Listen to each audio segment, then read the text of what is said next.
Hello students, myself Payal Agarwal. Today our topic is indigo cultivation in history. Indigo was grown in India by two methods, the niche and rarity. हमारी India में जो क्या हुआ था कि Indigo जो है काफ़ी डिमांड थी इंडिगो की, तो जो है इंडिया में ना जो यूरोपियन कंट्रीज़ हैं, जो ब्रिटेन से कुछ प्लांटर्स आ गए थे, जो प्लांटर्स थे वो यहाँ पर आए और उन्होंने यहाँ पर इंडिया में जो है इंडिगो को ग्रो कराना स्टार्ट कर दिया। तो उन्होंने क्या किया था, यहाँ पर टू मेथड्स यूज़ किए थे इंडिया में इंडिगो को ग्रो कराने के लिए। फर्स्ट मेथड था इसमें निच method. The planter directly control the land under the cultivation. He either brought the land from the zamindar और rented it produce indigo by directly employing hire the labour. इसमें क्या हुआ था, निच में ये क्या करते थे, जो प्लांटर्स थे, ये जो भी जमींदार होते थे, जो भी मतलब फार्मर्स होते थे, उन लोगों से या तो जो उनकी ज़मीन है उनको खरीद लेते थे या फिर उनको क्या करते थे, उनको रेंट पर ले लेते थे, ठीक है। और उस पर जो है अपनी लेबर लगा के, मतलब उनको लेबर रखकर और उनसे वर्क कराते थे और इंडिगो को ग्रो कराया जाता था, ठीक है। लेकिन इसमें ना इनको बहुत प्रॉब्लम फेस हुई, क्योंकि इनको जो है काफ़ी मतलब इनको ज़्यादा प्रॉफिट नहीं हो रहा था इससे। क्यों प्रॉफिट इसलिए नहीं हो रहा था, क्योंकि लेबर इन्हें बहुत महंगी पड़ रही थी। जिस टाइम इंडिगो को लगाया जाता है वही टाइम राइस का होता था, तो जो हमारे इंडिया के जो लेबर्स थी वो क्या करती थी, अपने जो उनके फील्ड्स थे उसमें वो क्या करती थी, राइस ग्रो करती थी। तो उनको क्या होता था, जो ये प्लांटर्स आए थे इनको लेबर्स नहीं मिल पाती थी, इसलिए जो है ये निच मेथड जो है इनका ज़्यादा सक्सेस नहीं हो पाया। नेक्स्ट मेथड था इनका रॉयल्टी। रॉयल्टी में क्या हुआ था, under the royalty the planters force the ryot to sign the agreement या सट्टा और the village headman assign the agreement on behalf of the ryot. Ryot क्या होते हैं, कल्टिवेटर्स होते हैं। तो जो रॉयल्टी इनका जो था, इसमें क्या हुआ था, रॉयल्टी मेथड में इन्होंने क्या किया था, एक एग्रीमेंट साइन कर लिया था विलेजर्स से। क्या किया था, एक एग्रीमेंट साइन कर लिया था, उसमें उन्होंने कुछ लोन दे दिया था, मतलब लोगों को, वो विलेजर्स को, जो फार्मर्स होते थे उनको कुछ लोन ले लेते थे और उनकी जो अर्थ होती थी उसकी 25% पे क्या होता था, उन लोगों को इंडिगो ग्रो करके देनी होती थी, ठीक है। तो उसमें क्या होता था, 25% से वो इंडिगो ग्रो करते थे और जो जब फसल आती थी ना तो वो उसको इंडिगो रेडी हो जाता था तो वो उसको ले लेते थे, ब्रिटिश जो थे उसको ले लेते थे। Under royalty the planter force the ryot to sign an agreement. एक एग्रीमेंट साइन होता था और the village headman sign the agreement on the behalf of the ryots. Those who sign the agreement got loan at the low rate of the interest. मतलब बहुत कम interest rate पर, ब्याज पर उन लोगों को क्या किया जाता था, लोन दे दिया जाता था। In return they had to cultivate indigo on 25% of their land. जिस लैंड होल्डिंग जिसके आप उन्हें क्या करना पड़ता था, उसको रिटर्न करने के लिए उनको 25% अपनी जितनी भी लैंड है उसके 25% पे उनको इंडिगो को ग्रो करना होता था। The planter instead that indigo should be cultivate on the waste soil. जो प्लांटर्स जो होते थे, जो वेस्ट सॉइल होती थी ना, उस पर इंडिगो को ग्रो कराते थे। In which the peasant wanted to cultivate rice. और उस जगह पर क्या करते थे, जो प्लांटर्स थे, जो हमारे पीजेंट्स थे, वो उस जगह पर राइस को कल्टीवेट करना चाहते थे। Indigo plants have deep roots. जो इंडिगो का प्लांट्स होता है ना, उसकी जो रूट्स होती हैं ना वो काफ़ी डीप तक होती हैं। ये क्या करती हैं, उसकी सॉइल की फर्टिलिटी को एब्जॉर्ब कर लेती हैं बहुत जल्दी। आफ्टर द इंडिगो हार्वेस्टिंग के बाद the land could not be shown with rice. फिर उसके बाद क्या होता था, उस पर राइस नहीं हो पाते थे। इससे जो है ना इंडिगो जो आपका निच मेथड था ना, इस निच मेथड में क्या था, प्लांटर्स को प्रॉफिट नहीं हो रहा था। लेकिन जो आपका रॉयल्टी मेथड था, इसमें क्या हो रहे थे, जो आपके पीजेंट थे, मतलब जो किसान थे, उन्हें बहुत ज़्यादा प्रॉब्लम हो रही थी, उनको बहुत नुकसान हो रहा था। जो उनकी ज़मीन थी वो बंजर हो जा रही थी, क्योंकि जिस एरिया में वो राइस लगाते थे उस एरिया में उन्होंने इंडिगो कराना स्टार्ट कर दिया था। और इंडिगो लगाने से क्या होता था, जो उनकी सॉइल की फर्टिलिटी थी वो खत्म हो जाती थी, ठीक है। तो उसमें अच्छे से राइस नहीं हो पाते थे। तो इसमें जो है कल्टिवेटर बहुत परेशान हो गए थे। वो मतलब इनके एक साइकिल्स में, मतलब कि जाल में फंस चुके थे बुरी तरीके से, क्योंकि ये लोग क्या कर लेते थे, उनसे पहले पैसे ले लेते थे, ठीक है, 20% मतलब इंटरेस्ट ले लेते थे, लोन ले लेते थे। तो उसकी वजह से इन लोगों को क्या करना पड़ता था, इंडिगो को ग्रो करना होता था, ठीक है। अब इस इंडिगो से जब बहुत ज़्यादा लोग परेशान हो गए तो क्या हुआ, एक इंडिगो रोबोट आया। इंडिगो रिवॉल्ट मतलब एक विद्रोह, ठीक है, एक विद्रोह कर दिया लोगों ने। जब लोग बहुत प्रॉब्लम में आ गए तो उन लोगों ने क्या किया, विद्रोह कर दिया। इसको हम बोलते हैं इंडिगो रिवॉल्ट और ब्लू रेवोल्यूशन। ब्लू रेवेलियन, नील विद्रोह, ठीक है, इसको नील विद्रोह भी कहते हैं। नील विद्रोह क्यों कह रहे हैं हम इसको, क्योंकि ये जो है ब्लू कलर का इंडिगो से क्या मिलता है, ब्लू कलर की डाई मिलती है ना, इसलिए नील विद्रोह कहा गया है इसको। An important rebellion took place at the Bengal in 1859 called indigo revolt. एक तरह का एक इम्पोर्टेंट रिवेलियन विद्रोह हमें दिखाई दिया था, कहाँ पर, बंगाल में, कब, 1859 में, ठीक है, इसको हम इंडिगो रिवॉल्ट बोलते हैं। The word Indigo is drive from Greek word, जो इंडिगो है वही ग्रीक वर्ड से बना होता है, ठीक है, जिसका मीन्स होता है इंडिकोन, विच मीन्स फ्रॉम इंडिया, मतलब फ्रॉम इंडिया से आ रहा है ये, इंडिकोन उसका मीन्स होता है। इंडिगो एक नेचुरल डाई है। Indigo is a natural blue die used for colouring the clothes. Indigo जो क्या थी, एक ब्लू नेचुरल डाई थी जो कलर करने के लिए, क्लॉथ्स पर कलर करने के लिए यूज़ की जाती थी। Indigo was the first crop to be grown by the British cultivator.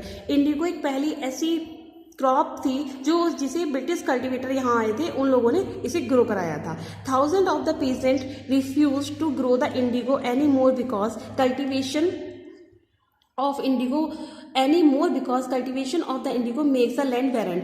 इससे क्या हुआ था, इंडिगो को ग्रो करने से बहुत सारे लोगों की जो कल्टीवेशन करने से बहुत सारे लोगों की क्या हो गई थी, जो लैंड थी वो बंजर हो गई थी, ठीक है, उस पर फिर क्या हो रहा था, राइस वगैरह नहीं हो पा रहे थे, ठीक है, उसकी फर्टिलिटी खत्म हो चुकी थी लैंड की। The indigo cultivator did not cooperate and gap to web discontents between the British and peasants and the indigo revolt had to strong effect of the government which immediately appoint the indigo commission in 1860, ठीक है। Indigo cultivators से जो थे बहुत ज़्यादा परेशान हो गए थे इन लोगों से, जो प्लांटर्स थे उनकी जो वो थी, आप मतलब जो लैंड थी वो बहुत ज़्यादा बैरन हो गई थी, तो उससे क्या हुआ था, बहुत ज़्यादा प्रॉब्लम आई, तो इन लोगों ने क्या स्टार्ट कर दिया, एक रिवॉल्ट स्टार्ट कर दिया। उसके लिए क्या हुआ था, जो गवर्नमेंट ने एक इंडिगो कमीशन बनाया था, इन 1860 में एक इंडिगो कमीशन बनाया गया। In 1860 the angry rebellion drag the cultivator and beat them up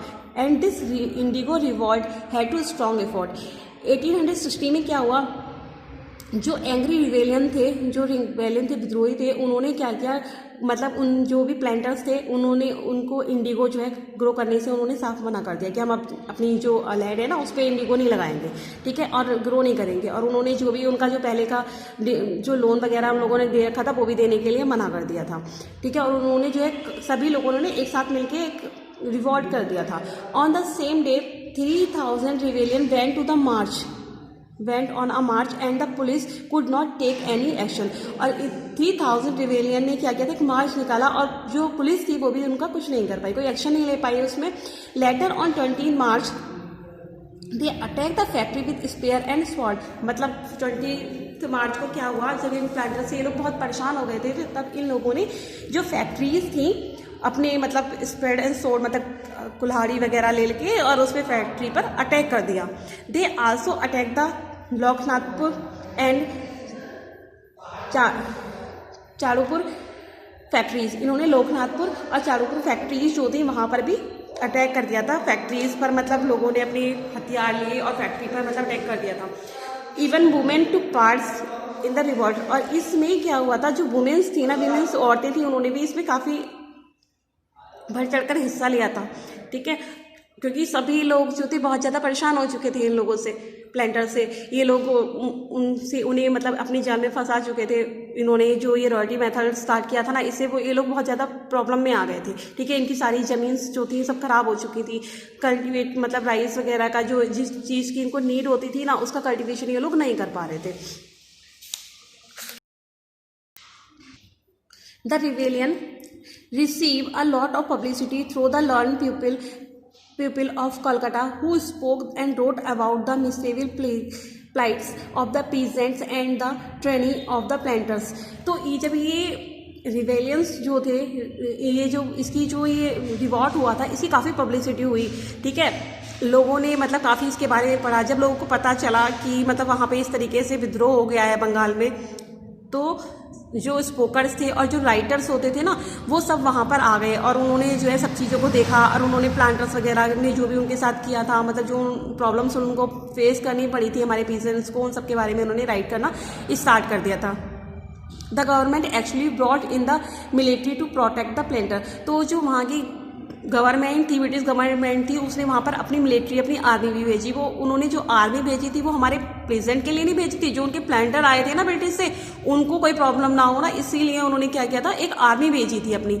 a commission was setup to inquire into the system of indigo protection, और एक कमीशन उन्होंने सेट किया था इंडिगो प्रोटेक्शन के सिस्टम में, ठीक है। तो इसमें क्या हुआ था, after the inquiry the planters were held guilty. तो जब उन लोगों ने एक कमीशन बनी थी, एक कमीशन सेट हुआ था, तो फिर उन्होंने इंक्वायरी की, तो उसमें उन्होंने ये देखा कि प्लांटर्स वर हेड क्वालिटी, मतलब प्लांटर्स थे वो जो बहुत ज़्यादा प्रॉब्लम्स क्रिएट कर रहे थे, बहुत ज़्यादा परेशान कर रहे थे हमारे पीजेंट्स को, ठीक है। दे वर, उसकी वजह से क्या हो रहा था, उनकी जो लैंड थी वो भी चली गई थी, ठीक है। लैंड्स की जो फर्टिलिटी थी वो भी खत्म हो गई थी, मतलब हमारे यहाँ के जो पीजेंट थे उन्हें बहुत ज़्यादा प्रॉब्लम सॉल्व हो रही थी। जब प्लांटर्स जो इंक्वायरी हुई थी तब उसमें ये पता लगा था उन लोगों कमीशन को, इसकी नॉलेज मिली थी। दे वर criticized for using the forceful method with the riot. Its state of indigo production did not bring profit of the riots, so they could refuse the contract and in future but fulfill the existing ones. तब ये बहुत ज़्यादा problem आई और बहुत ज़्यादा forceful method था ये, ठीक है। बहुत ज़्यादा फोर्सफुल मेथड इन्होंने यूज़ किया था हमारे रियॉट्स के साथ, हमारे कल्टिवेटर्स के साथ। तब क्या हुआ, ये कमीशन आया था तो उसने एक ये बाद में मतलब ये बताया कि जो है अब इंडिगो का जो प्रोटेक्शन होगा उससे हमारे जो रेट्स हैं उनको कोई प्रॉफिट नहीं हो रहा है बल्कि उनका नुकसान हो रहा है। तो इसके लिए जो उन लोगों ने ये बोला कि आप जो प्लांटर्स हैं अभी कल्टिवेशन हो रहा है ना इंडिगो का, उसको तो कट करा दिया जाए, मतलब वो तो जो उन्होंने फसल लगाई है, ठीक है, उस फसल को तो कटवाएंगे, लेकिन आगे फ्यूचर में अगर हमारे प्लांटर्स, हमारे जो पीसेंट है, अगर वो चाहते हैं अपनी लैंड पर इंडिगो करना तो वो तो वो करेंगे, नहीं तो वो नहीं करेंगे। मतलब प्लांटर्स उनको फोर्स नहीं कर सकते हैं, वो उनके ऊपर डिपेंड करता है, वो चाहेंगे तो वो करेंगे, मतलब हमारे पीसेंट्स इंडिगो को ग्रो करेंगे। अगर नहीं करना चाहते तो उसे प्लांटर उनसे पहले उन्हें फोर्स करते थे ना, अब वो उन्हें फोर्स नहीं कर सकते थे। The revolt also inspire the playwright to produce the most popular play of the time. उस टाइम पे क्या हुआ था, एक नील दर्पण नाम का एक बहुत ही अच्छा मतलब मोस्ट पॉपुलर एक प्ले राइट किया था। किसने राइट किया था, ये दीनबंधु मित्र ने राइट किया था। Which is turn contribute the great deal to of nationalist movement of in Bengal. इसमें क्या किया था उन्होंने, बहुत अच्छे से इसको जो भी बंगाल के लोगों के साथ हुआ था, ठीक है, वहाँ पे जो भी प्लांटर्स उनके साथ करते थे, जो उनके साथ बिहेव किया गया, जो उनको प्रॉब्लम फेस की थी उन लोगों ने, उस सबको शो किया गया था इस प्ले में, ठीक है। आपका लेसन कंप्लीट हो गया। नेक्स्ट वीडियो में हम आपको इस लेसन के क्वेश्चन आंसर्स कराएंगे।